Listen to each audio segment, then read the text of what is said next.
Olá a todos, olá a todas. Hoje nós estamos começando mais um programa. Hoje é 3 de outubro, ontem tivemos o Fora Bolsonaro e na semana passada, a última semana da CPI do genocídio, nós tivemos alguns elementos importantes que nós gostaríamos de retomar aqui brevemente para a gente poder contribuir com a análise política nacional. A CPI ela está chegando ao seu final e desde o dia do nosso programa 30, em 17 de abril deste ano, nós já havíamos assim sinalizado, sentenciado que a CPI poderia cumprir um grande papel histórico se realmente fosse a fundo nas questões as quais ela estava se propondo a investigar.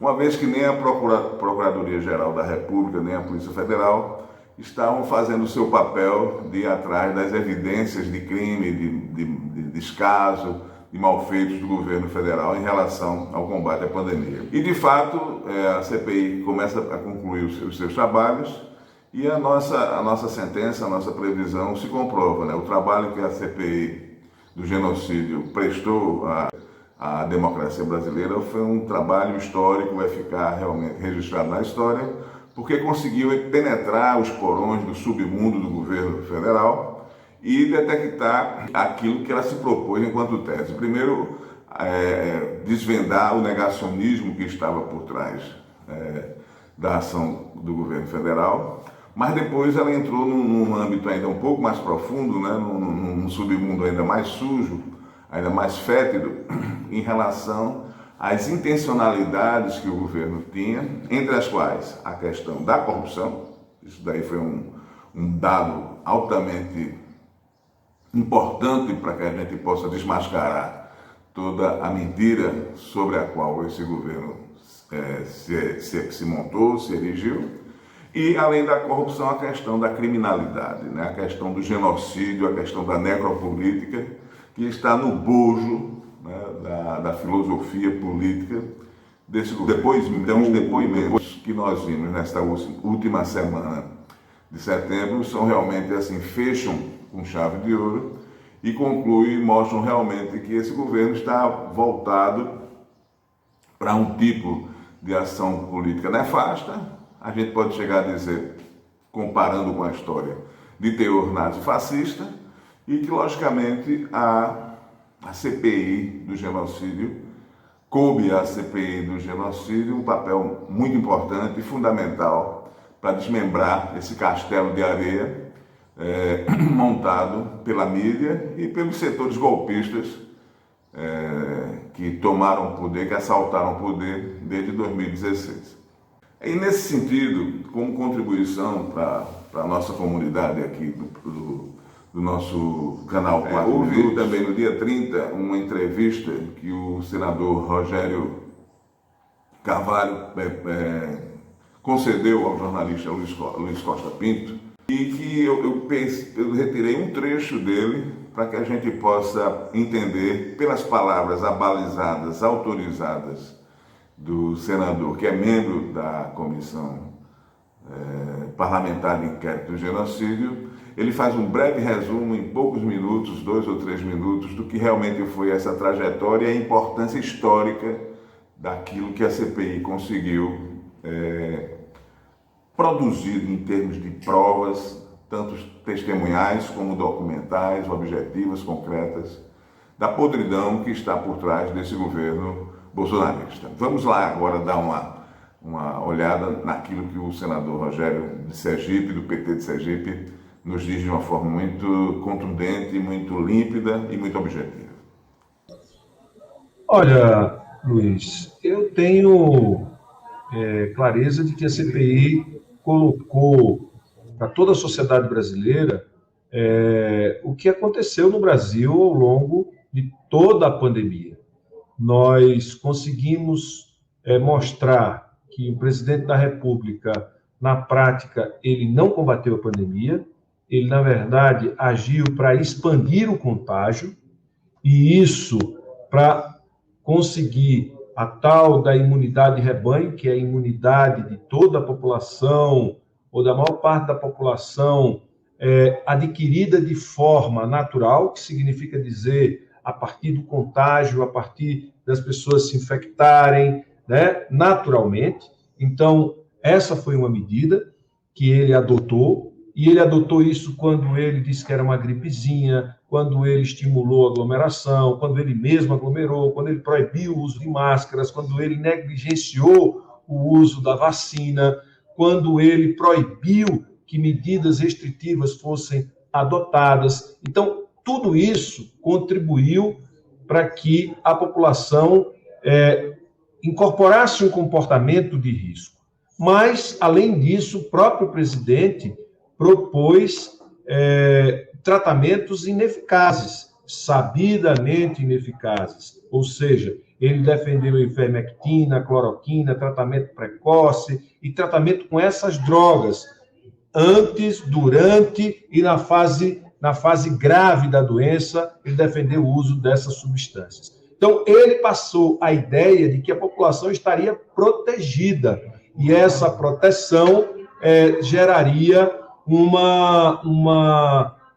comportamento ainda mais atirado da população, no sentido de se expor e de se contagiar. Então, eu diria que tudo isso a gente conseguiu desvendar para a população, que era a intenção real do governo, dos seus assessores informais que ele tinha, que é o tal do gabinete paralelo, que inclui o Luciano Heng, que inclui o Carlos Wizard, que inclui o Osmar Terra, que inclui Paulo Zanotto, Luciano Azevedo, Anísio Yamaguchi, que inclui um grupo de pessoas e de empresários, como o dono da Vital Medic e tantos outros empresários que queriam que o país andasse sem interrupção na atividade econômica, e aí patrocinaram a ideia de que as pessoas deveriam se contaminar, de que as pessoas deveriam ter um tratamento precoce para poder se exporem e resolver rapidamente. Isso foi defendido pelo ministro da Economia, isso foi defendido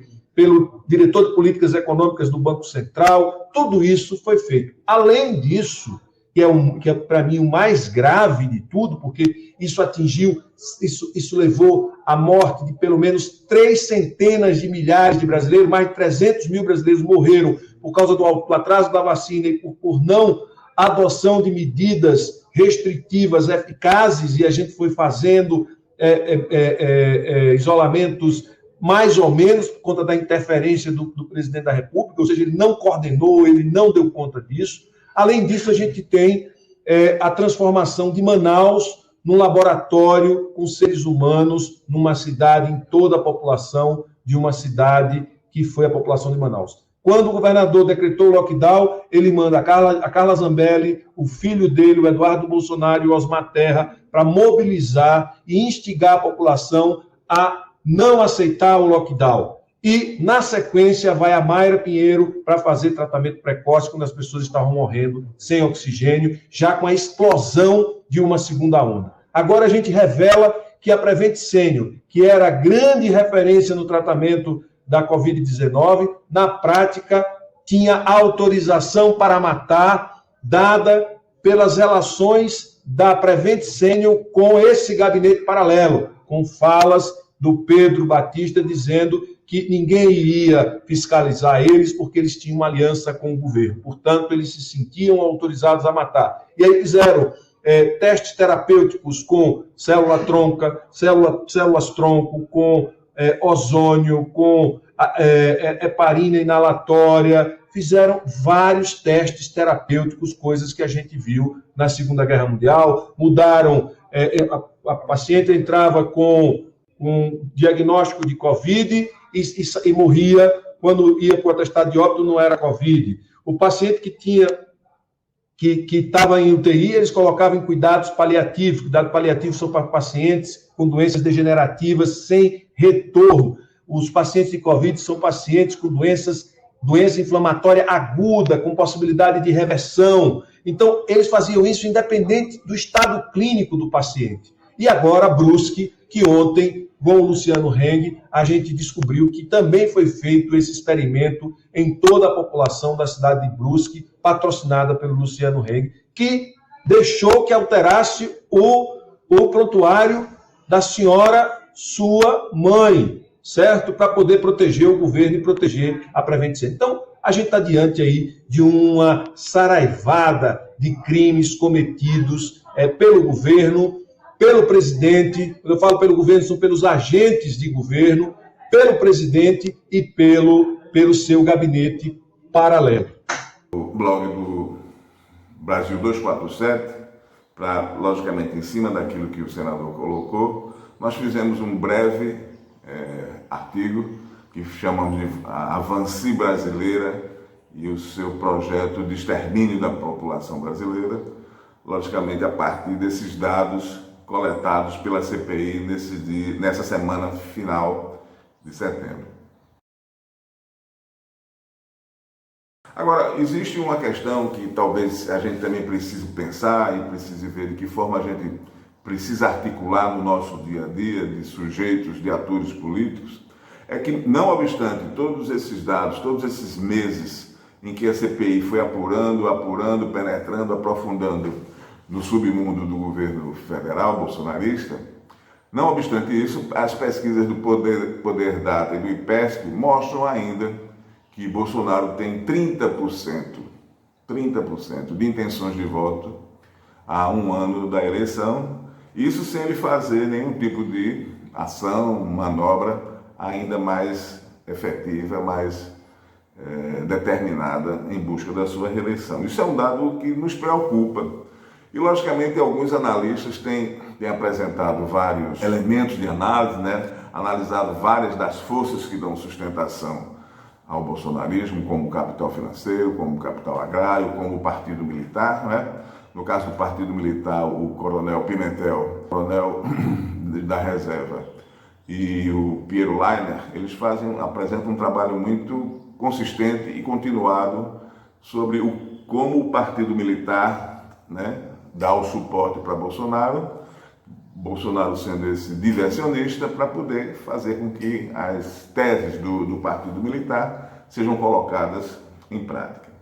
Mas, de nossa parte, durante algum tempo, nós ficamos atentos também àquele segmento religioso que atua dentro da simbólica, da parte ideológica propriamente dita, da formação das almas, como diz o Zé Murilo de Carvalho, que faz com que condicione comportamentos, condicione corações e mentes para voltar-se para essa tese bolsonarista, esse horror bolsonarista que a gente está vivenciando. E aí eu queria chamar também 2 vídeos publicados, públicos, se tornaram ao longo desses últimos anos, para que a gente possa perceber que não somente existe o apoio do capital financeiro, não existe somente o apoio do partido militar, não existe apoio simplesmente também de alguns segmentos do judiciário e do legislativo, mas também de setores religiosos. Nessa questão eu queria fazer uma distinção, eu não queria me ater tanto ao setor cristão de tradição evangélica, porque muito já se fala, muito mais se diz, mas eu queria pegar 2 vídeos que diz respeito aos setores conservadores de direita de tradição católica. Então o primeiro vídeo, eu acho que a gente pode assistir, é de um encontro que houve entre os detentores de mídia televisiva e radiofônica da Igreja Católica, no encontro que foi publicado, virtual, com o presidente Jair Bolsonaro, onde os padres e os donos dessas empresas, eles oferecem um apoio positivo, que eles chamam, em troca de recursos financeiros. Vamos ver?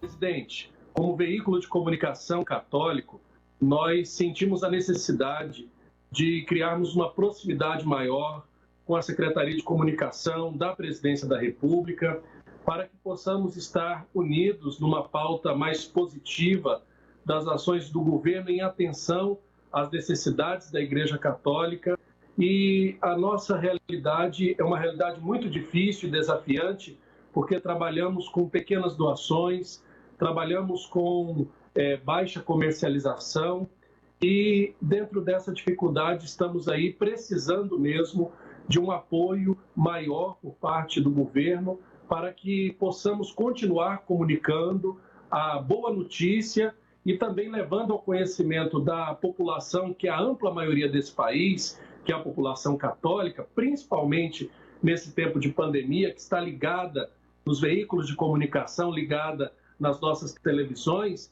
aquilo que de bom o governo pode estar realizando e fazendo pelo nosso povo. Eu gostaria de dizer que há alguns pontos que eu gostaria de apresentar que são necessidades nossas. Volto a repetir, já falo e aí gostaria de me aproximar ao governo para poder exatamente fazer essa proposta positiva, isenta, essa proposta de realmente levar esse trabalho e fazer com que ecoe desde dos ribeirinhos até as grandes capitais.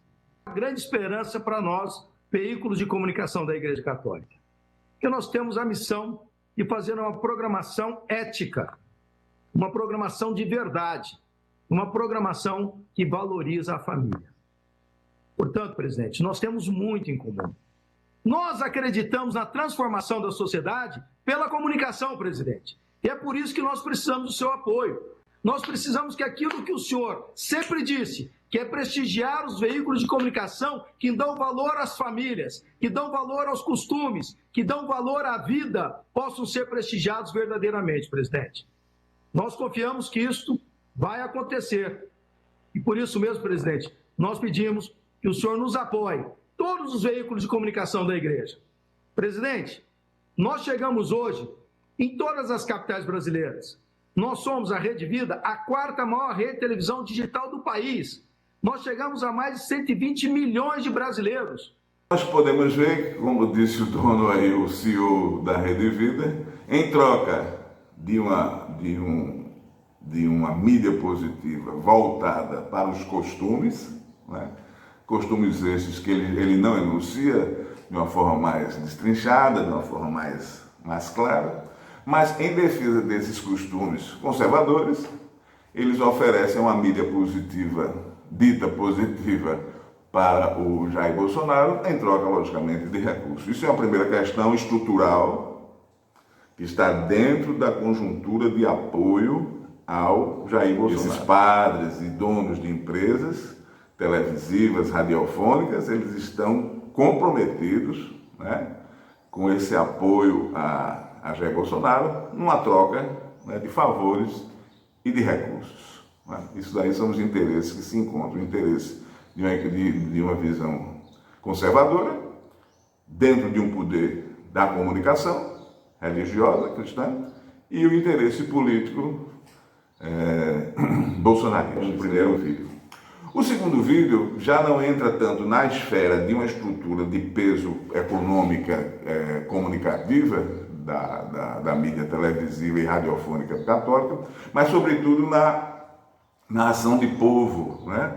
Onde alguns religiosos e religiosas atuam junto à sua comunidade de fiéis. Então eu queria também chamar um outro vídeo que aconteceu em 2019, quando a comunidade religiosa lá de Guaratinguetá, é importante lembrar que Guaratinguetá, no segundo turno de 2018, deu quase 80% dos votos para Bolsonaro.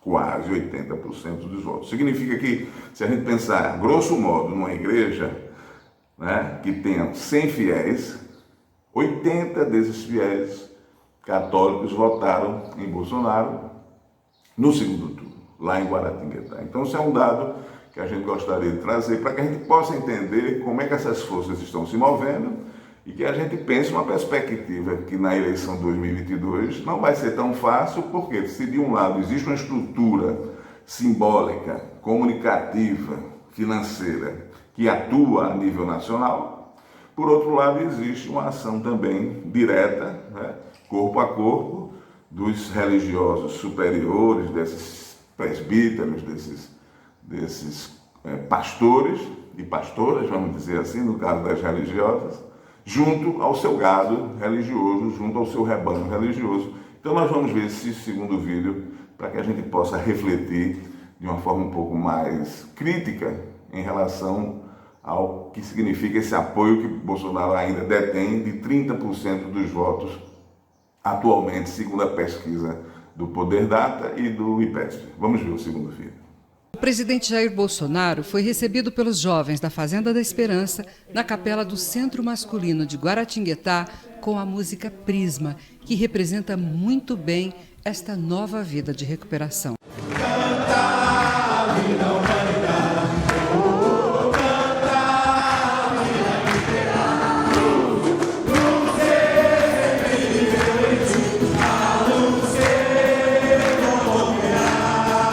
Ainda na capela, todos foram abençoados pelos jovens.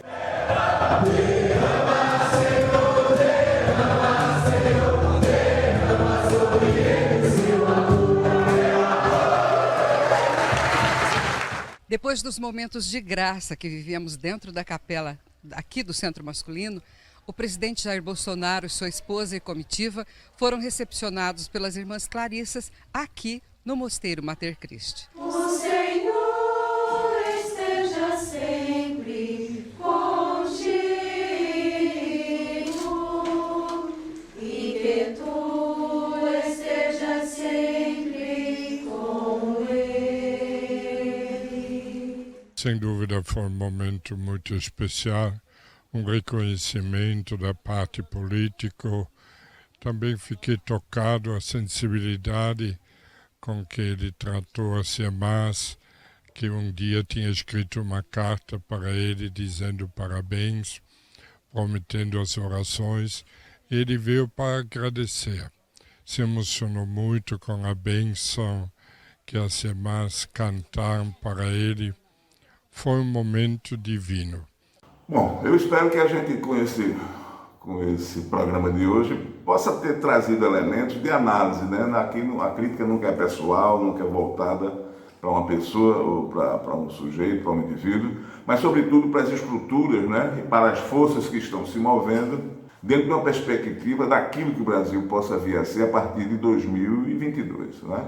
Essas forças colocaram Bolsonaro no poder.